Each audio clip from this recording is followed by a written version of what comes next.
Hello everybody, welcome to another edition of The Watch Collector. My name's Ollie. Today I'm up at the headquarters of Limited Edition to have a chat with its founder, Pietro Tomaia, who has, no secrets, become a good friend of mine over the last 8 years or so. To have a look at some of the watches that the Limited Edition has got in stock, and lastly, but certainly by no means least, collect a watch of my own that has just come back from service. And it's the first time I've seen this piece in about 6 months, so I'm really excited. And I thought it would be quite nice to explain a little bit of background as to how this watch came to be mine. But before we jump onto that, obligatory wristwatch check, and today I'm wearing the Omega Seamaster 300 chronograph.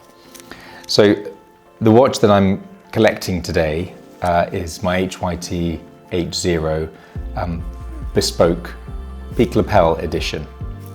So this watch was made bespoke for me. It's a unique piece, and I approached Pietro in 2018 on the basis that I was going to be participating in the Gumball 3000 rally the following year, and what I wanted to do is come up with a piece that really kind of embodied the spirit, or what I perceive the spirit of the Gumball 3000 rally to be.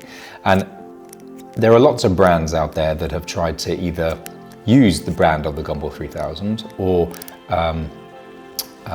the spirit of it in order to try and create a watch that embodies it. But more or less, I don't think particularly successfully. I hope I'm not offending anyone there, but ultimately this is all about expressing our opinions. And also perhaps I think sometimes it's a little bit too obvious. If there is actually some branding on a watch, it doesn't always work. What I wanted to do is capture the essence of what it means to compete in a rally like that, put it onto a watch, make it subtle but impactful. And that's what we're going for in this piece.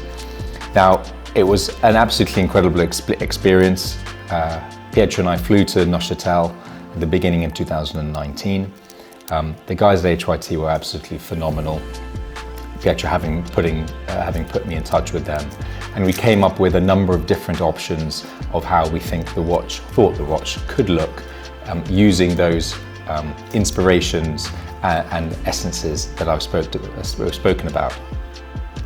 And ultimately, we finalised on what you see today, which is full pale gold base plate with widened aperture, and this aperture is completely bespoke to this watch. No other HYT has this, and the idea really was, coupled with the red sapphire crystal, with the bellows behind, which of course is HYT's calling card, and it's that ultimately houses the liquid, both red and clear in this watch, that provides the idea to the viewer that you're gazing into an engine bay. You have the subdials. The idea really then, in terms of inspiration, was to show the speedometer, the rev counter, ultimately giving you that sense of speed, that you're looking at the watch as if you could be looking through your steering wheel into your dial cluster and out over the bonnet of your car. Turning it to the side, they use the same technique by etching into the sapphire crystal as those that work in the diamond market use to mark diamonds of every single location that we visited as part of the rally. And then on the back, which many of course will say is the real interesting part of the watch, the movement. That itself is unchanged, of course, but etched into the sapphire crystal on the back was a very thoughtful message from HYT, and my signature on it to confirm that this is, as I mentioned, a unique piece, one of one. As I said, this is the first time that I've seen it in 6 months, and for many of you out there who have had a piece and then it's gone off to service and you get it back, it's almost like it's a completely brand new watch. I'm really excited. So I'm going to throw it on the wrist and see how it feels.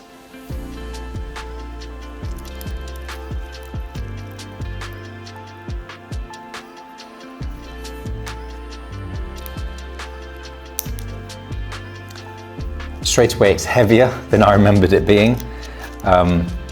You probably think that just because it has a rubber strap that actually it's going to be relatively light, but with the movement, the materials, the size of it, actually it does have some heft. You know you're wearing this piece, but because it doesn't have lugs and the strap is flush with the head of the watch, it actually wears exceptionally easily. Of course, it is very thick. I can't remember the measurements offhand in terms of the thickness, but this is absolutely not a dress watch. You're not even going to get close to a cuff, or if it's a particularly well-fitting jacket, you're going to struggle to get this under a jacket. But it certainly has, in terms of presence in a social setting, I'm not sure you can get a watch with less than this. I've almost sort of fallen in love with this again. It's just so nice to have it, and it reminds me, takes me back to the summer of 2019 when I was wearing this piece on the Gumball 3000 rally, going through all the way from Mykonos through to mainland Greece, making our way all the way up to Italy, through France, down to Spain, and finishing off in Ibiza.